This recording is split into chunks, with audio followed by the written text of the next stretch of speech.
So these things are pretty common now. You can convert your boring old keys to these folding ones for about 1,000 rupees.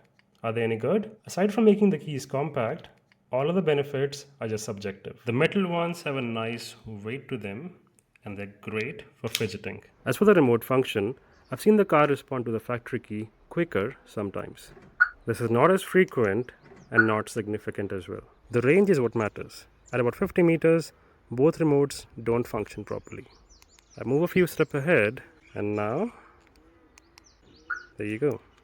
So both of them now function. In my testing, I found the aftermarket ones to be slightly better than the factory ones. I've got two of these.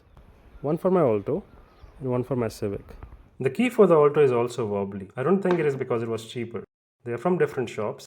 I just think that the key maker here was unfaithful to his craft. Functionally, I've had no issues with either of them in the last 3 months. If you wanted to get one, I think they're worth it.